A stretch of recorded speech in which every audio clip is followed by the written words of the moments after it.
everyone, welcome to our YouTube channel. So we are discussing the theories and the various theorists who have talked about it. So today we are going to talk about Claude Lévi-Strauss. So we have been talking about structuralism, and whenever we think about Claude Lévi-Strauss, we know that he is the most important theorist who is related to structuralism, and he talked about anthropology, right? So Claude Lévi-Strauss. Let us talk about the various contributions that he has given in the field of anthropology as well as in the field of literature.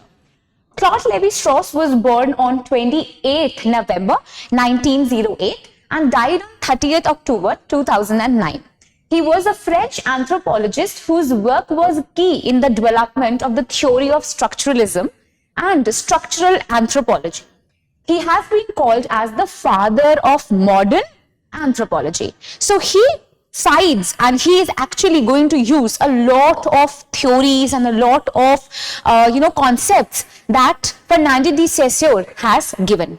So just as Fernand de Saussure, he is also called as the father of linguistics. Similarly, he is called as the father of structural anthropology, right? And they are going to use each other's concept. So Fernand de Saussure ke bahut sare concept we see that Claude Lévi-Strauss is using. He's also called as the father of modern anthropology. Strauss believed that the way we understood certain words depend not so much on any meaning they themselves directly contain, but on the basis of our own understanding, the difference is there of the word and its opposition. So we generally understand the things on the basis of the differences that are created and the oppositions that are created. And he uses the word binary for it.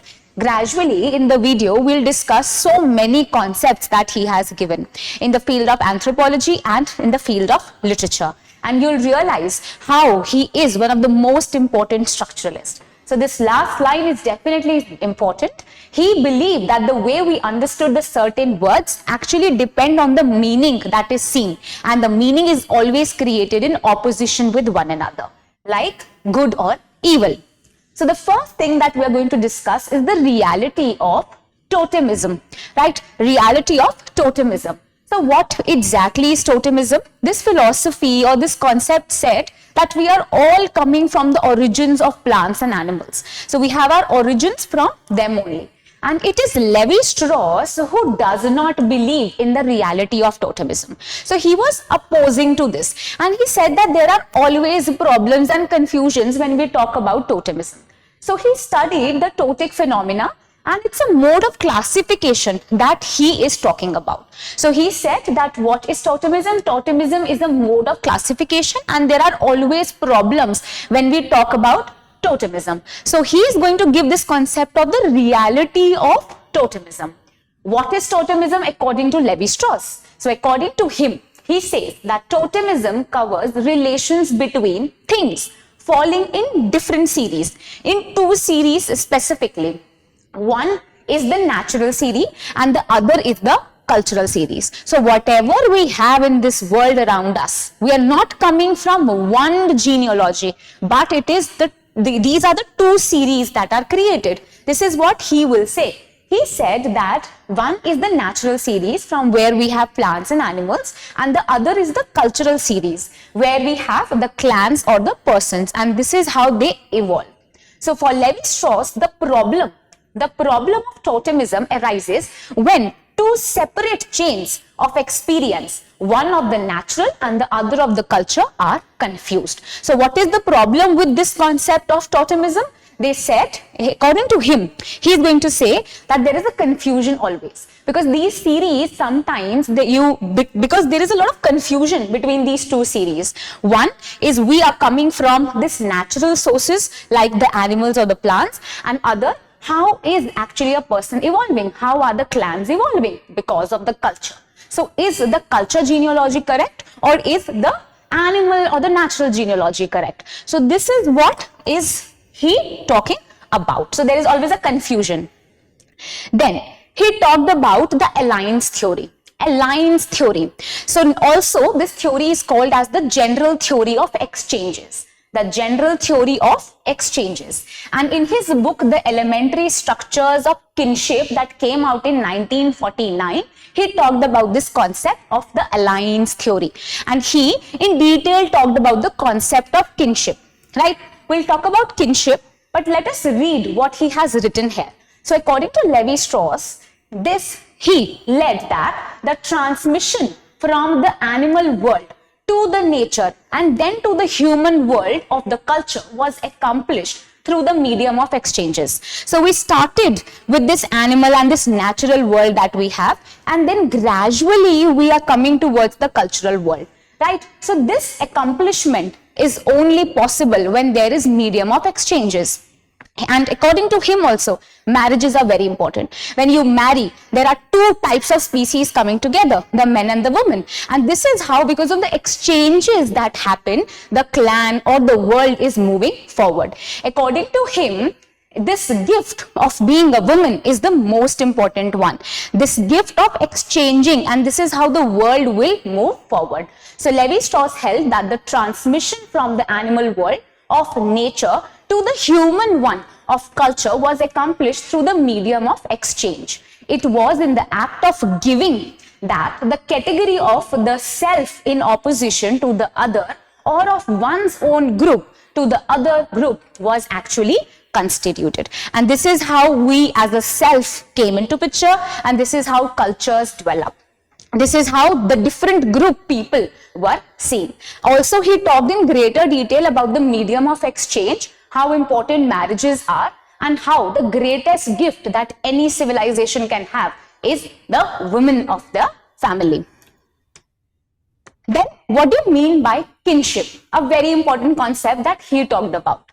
So, just as how the meaning of the world is determined by structure, and we all have a proper given structure to follow in which it is placed, a human identity is also placed on the basis of various relationships, and that is how we get the human identity. The human identity is based on the relationships with one another. So take an example. I am a daughter to my mother and father, while I am a granddaughter to my grandparents. I am a sister to my sister, and then, of course, to my brother as well. I may be a teacher to you, right? So this means that I am playing so many different roles and I have different kinships. So just as there are different systems of language, wherever you go, the system of language would change. Similarly, wherever I go, the role that I play will also change. So that is called as the concept of kinship, right? An easy concept, that you are not only one human identity, but your identity is very arbitrary, because with the change of the place, the arbitrariness of the nature is also very explicitly seen, right? So I am playing a role of a daughter, a granddaughter, a teacher, a sister, a guide, a mentor, and so on and so forth. Right. Then let us talk about this very important concept of binary opposition.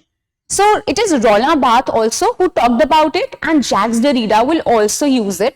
The deconstructionist, I would say, would also carry forward the concept of binary opposition, but it is Claude Lévi-Strauss who talked about it. So Claude Lévi-Strauss, in his book, The Raw and the Cooked, is going to further discuss this concept of binary opposition. If there is a common human nature or human condition, everyone structures their world in terms of binary pair and oppositions. For example, you can have two oppositions here, raw and cooked. For example, you can say that there is this meat piece. Now you can have this meat piece as raw or as cooked. So there are definitely two oppositions everywhere.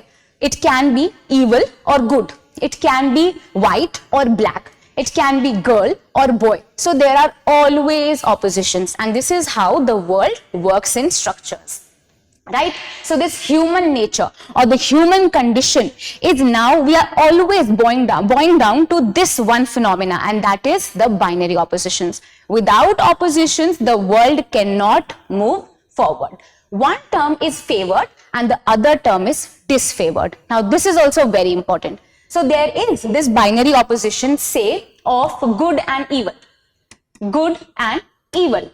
So now one is favored and one is disfavored. So goodness is definitely favored and evil is disfavored. So cooked is better than raw. So if we take an example of the meat that you are having, so it would be very difficult to eat a raw meat rather than cooking that meat and then lavishly eating it. So which is better? Of course, cooked one is better. So this binary opposition system of being a binary opposition is always there.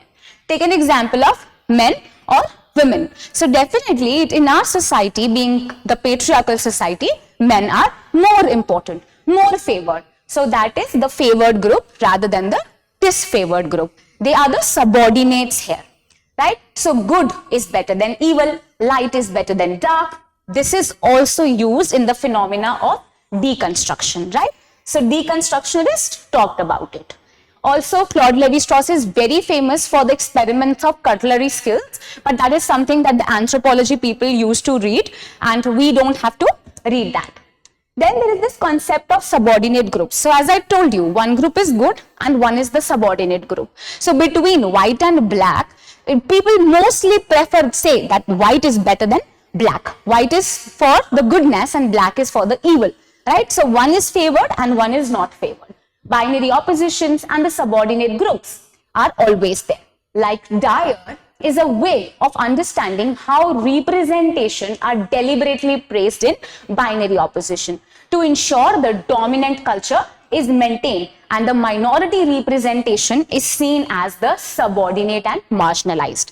You can take this example, primitive as well as civilized. So we all will say that civilized world is a better world. They are the more educated one. So the primitive is something that is, they're unconventional, they're not that good. So which is the most favorable group? It is the civilized one. That is more important rather than the primitive one. So as I told you, there are binary oppositions. One is a dominant group and one is the subordinate group. Then comes the concept of myths, the most important concept that Claude Lévi-Strauss talked about, and the most interesting one as well. The Structural Study of Myth is the book where he first started to talk about the concept of myth.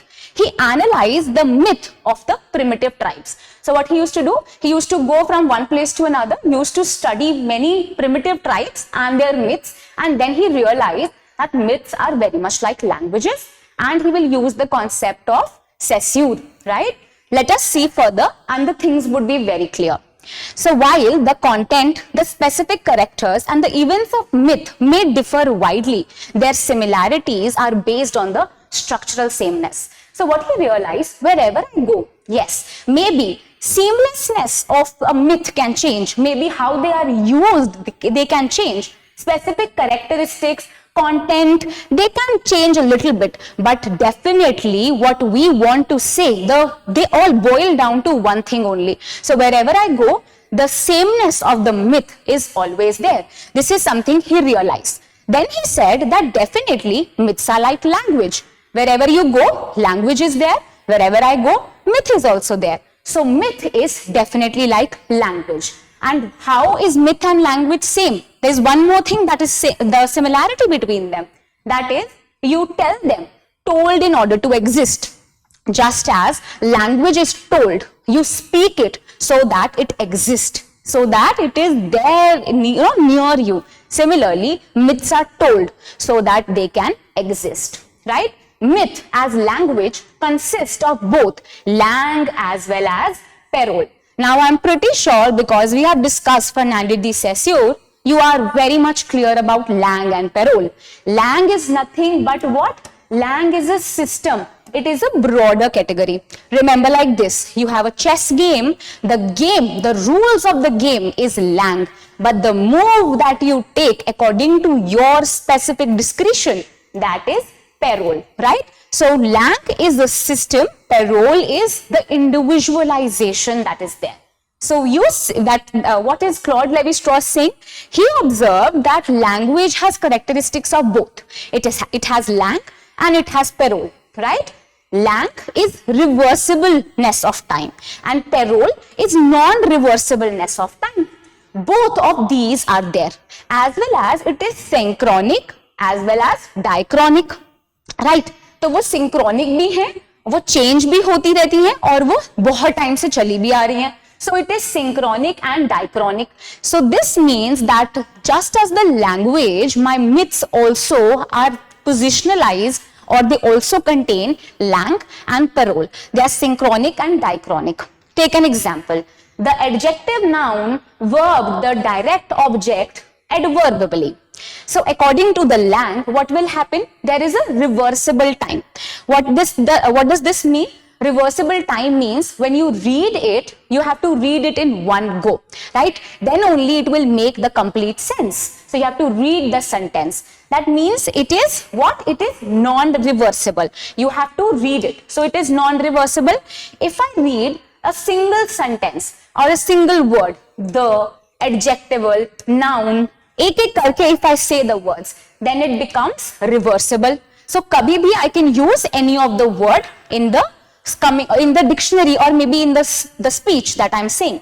This means that the myths or the language that I have can have lang as well as parole. This is what he was observing. He also said that there is this third concept that he saw, that is malleability. Why? Because myths can be translated, they can be paraphrased, reduced and expanded.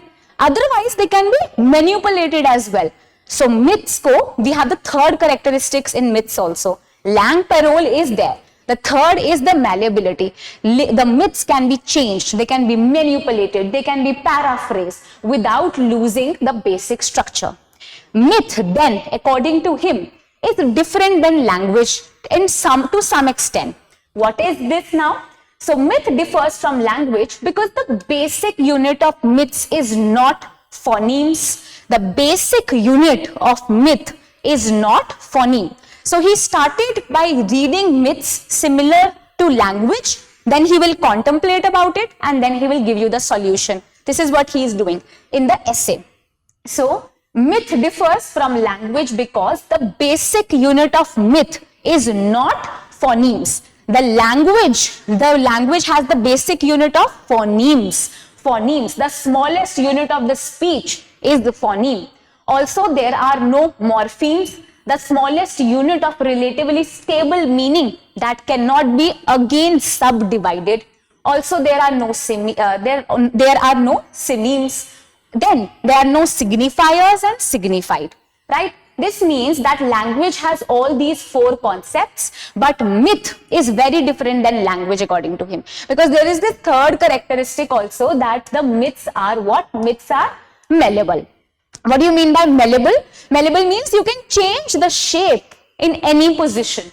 You can translate it, you can paraphrase it, you can reduce it, expand it and manipulate it. While you cannot use language like this. The smallest unit is not morphemes or phonemes, but the smallest unit according to him is mythemes. So the smallest unit of myth is mythemes, and all the mythemes are present there. So what do you mean by lang and parole now? Lang we know are the grand structures that are complete and independent, like a system. System, how the chess is actually played. So the rules of my chess game are my lang. But jo main chaale chalti hu, the moves that I make, the moves that are very individual, the usage of the language that is dependent on the lang is called as my parole. Always remember this, because every time in the paper you will be asked lang and parole. It's a very, very important concept, and Claude Lévi-Strauss uses it. So according to him, what do you mean by myth? Myth becomes the system. Myth becomes the system. This means myth is nothing but lang. What is parole? Parole becomes mythemes. Parole becomes mytheme. Then how? Lang. So it is a lang because all myths have some similarities. सारी myths कुछ similarities के साथ होती हैं. That means it has a system of its own, and you can use this system and then use it on the individual level. So it becomes parole. Right? So yes, there are some differences between the language and the myths, but there are some similarities. So myths also have lang and parole. They also are present everywhere. Right? This is how he started to read myths. Then comes this another work that he has written called as the sad tropics. The sad tropics. So Lévi-Strauss argued that the savage mind had the same structures as the civilized mind. So this is this book where he will say that every uncivilized mind is also same as the civilized mind, and that the human characteristics are the same everywhere. These observations culminated in his very famous book Theorist of Structuralism, that came out in 1955, which established his position as one of the most central figure when it comes to the structuralist school of the thoughts, right? So he said that all these discretions that you make between civilized and uncivilized, they all have the same mind.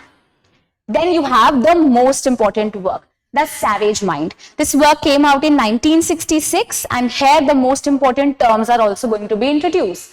Claude Lévi-Strauss published this, and this is the very important work. First of all, it was published and then translated in English as The Savage Mind. Later, he started to call it as the wild thought, called as the wild thought. In The Savage Mind, Lévi is going to use this word bricolage to describe the characteristic patterns of the methodological, the thought that we have. Bricolage is the skill of using whatever you have in your hand, recombining them to create something new. So he said that just as an engineer can use anything, any tool that is there in his hand to construct something new, similarly, this bricolage can also be seen as the same thing. Right. So Lévi compares the working of the bricoleur as the engineer. So who is an engineer? Engineer is same as the bricoleur. Or who is a bricoleur? Same as the engineer. The bricoleur, who has this savage mind, works with his own hands in these devious ways to put the pre-existing things together. So the myths or the pre-existing things would be placed together in such a way that it makes something new out of the hand of the engineer or the bricoleur, right? So bricoleur ke paas, they have already different tools. They will use the tools. They will use the pre-existing things to make something new. So every time you make something new, if you break it, it will go back again to the compartments that we have. That is structuralism, right? The bricolage becomes the process, and the bricoleur is the individual who acts. So this bricoleur is someone who is an engineer who is going to use his or her own hands, use the pre-existing things to make something new. But every time you will break this newness into smaller units, it will again be compartmentalized. Take this example. If you have these building blocks, you must have played this game when you were toddlers. So you need to make pyramid out of these boxes, and you must have these you must have seen alphabets were there written on it, right? So you used to make pyramids. So whenever this pyramid was broken down, you still have those boxes. This means from the pre-existing knowledge, something new was created and then can be again brought back. Then this last work, Mythology, was written somewhere around 1960s. In it, the single myth that he found in South America was used, and various variations of the same myth was seen. So he said the whole world is working on these similar myths, and Oedipus Rex is the example of the myth that he will use. Now this can be asked in the paper. There are 4 volumes of this work. First is The Raw and the Cooked, that was first published in 1964. From Honey to Ashes, 1966. The Origin of the Table of Manners, 1968. And The Naked Man, very important, 1971. These are the 4 books that are there in this book, the Mythologies, that was written around 1960s. Right? So these were the various concepts that he talked about, and this being the most important one. So he first of all is going to positionalize, bring language and myths together. Then he said that myth is same as lang. Always remember it. You need to note these things. Then your lang is myth, or myth is similar to lang, because this is the broader system. And what is the parole? Parole are the smaller units. These are mythemes. These are what? These are mythemes. And another concept that he is very famous for is written in this book, The Savage Mind. That is the concept of bricolage and bricoleur.